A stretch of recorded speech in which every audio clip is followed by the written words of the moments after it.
Welcome back. Let's get right into this explainer. Today we're unpacking a massive 2,500-year-old Vedantic masterclass on finding actual, ultimate fulfillment.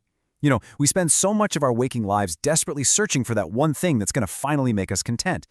But what if the exact blueprint for that happiness was already laid out centuries ago? We're taking a really close look at the Chandogya Upanishad today, specifically this one short excerpt that is, honestly, widely considered one of the most brilliant and direct statements on true joy ever recorded. So where does true happiness actually live? I want you to literally pause and reflect on this for a second. Think about your daily life. Do those worldly status updates, the career promotions, or buying that shiny new car actually bring you lasting joy? Or, do they just give you a fleeting little hit of satisfaction before you're immediately on to chasing the next thing? If you feel like you're stuck on a treadmill, trust me, you're not alone. Section 1. The Quest for True Joy. The Search for Lasting Fulfillment. This quest is basically the universal human dilemma. We're constantly chasing perishable things, crossing our fingers and hoping they'll somehow give us an imperishable feeling. And what's absolutely fascinating is how ancient wisdom frames this exact same struggle. Long before smartphones, targeted ads, or two-day shipping, people were grappling with the exact same fleeting nature of worldly pleasure. That brings us to Chandogya Upanishad chapter 7, section 23, verse 1. In Vedantic literature, this is known as a Mahavakya, or a great statement. It's not just some passing thought. It's a foundational, celebrated piece of wisdom offering a brilliant solution to the exact modern struggles we were just talking about. Section 2. An ancient conversation between Sanat Kumara and Narada. To really understand the sheer power of this text, we have to look at how it's presented. It's not delivered as some dry lecture. It's an incredibly engaging, historical dialogue between Sanat Kumara, who is this authoritative, enlightened teacher, and Narada, an earnest, brilliant student looking for real answers. It's a setup that invites us right into the room to learn alongside him. Here we have the beautiful Sanskrit transliteration of the verse. Even if you don't read Sanskrit, seeing it visually grounds us in the ancient linguistic roots. Yo vai bhuma tatsukam, nal be sukamasti, bhuma eva sukam, bhuma tveva vijinyasitavya, iti, bhumanam bhagavo vijinyasa. For literally thousands of years, these precise syllables have been chanted, studied, and debated by seekers of ultimate liberation. And here's the English translation of what those ancient words actually mean. The teacher, Sanakumara, says, that which is infinite, or bhuma, is bliss. There is no happiness in the finite or small, which is alpa. The infinite alone is happiness, but one must desire to understand the infinite. Wow. Let that sink in. He's stating, with absolute, unshakable authority, that true bliss simply cannot be found in small, perishable things. It is a definitive line in the sand. And how does the student respond? Narada replies, "Venerable sir, I desire to understand the infinite." This is such a powerful shift. Narada basically represents all of us listening to this explainer today. He hears that the finite world won't bring him peace, and instead of just despairing, he immediately pivots. He perfectly highlights our own deep human desire to finally grasp lasting joy. He wants to know how to get there.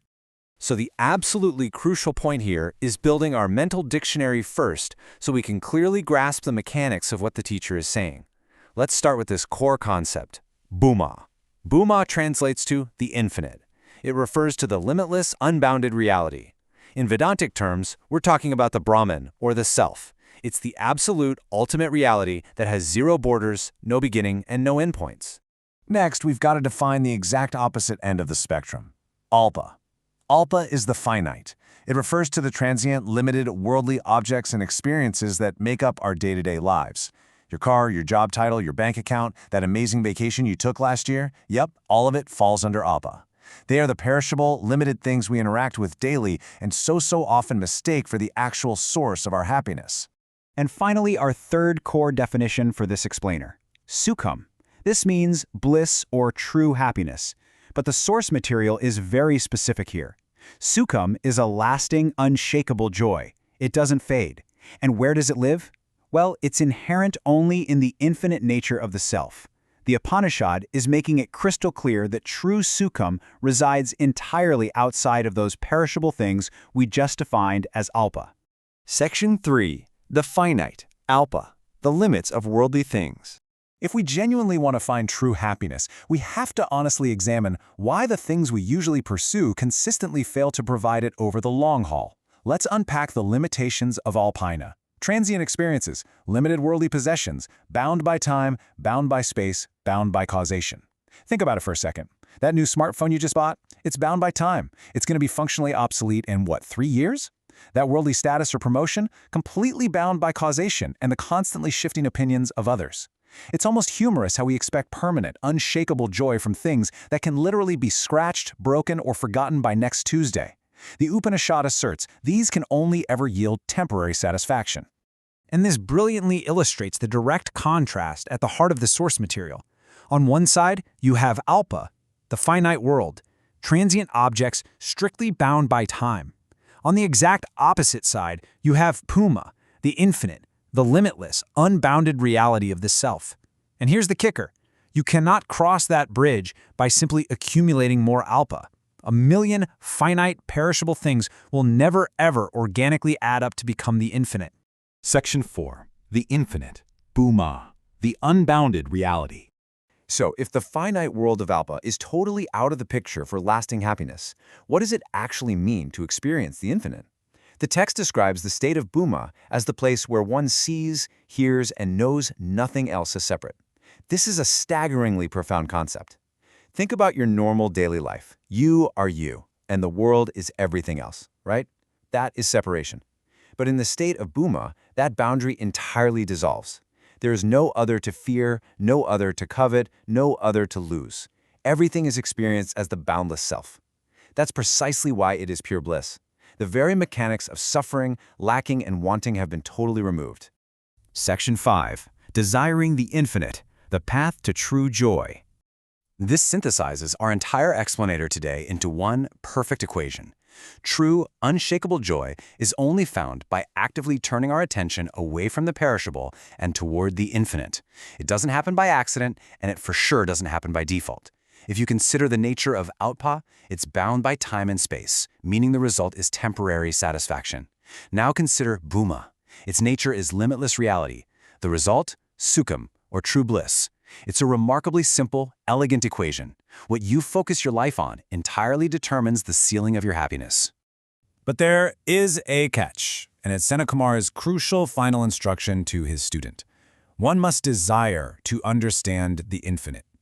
Experiencing this bliss isn't just forced upon you while you're busy looking the other way. It requires an active, conscious desire to understand it. Just like Narada did, you have to realize the limitations of the finite world, acknowledge they just aren't working, and then actively choose to seek the limitless. Which brings us to our conclusion. Are you ready to desire the infinite? We've explored a stunning 2,500-year-old masterclass on joy today, and the ball is now firmly in your court. The ancient wisdom of the Chandogya Upanishad tells us exactly where true happiness lives and exactly where it doesn't. So as you close out of this explainer and go about your day, look at the things you are pouring your energy into chasing. Ask yourself, are you settling for temporary satisfaction, or are you finally ready to seek the infinite?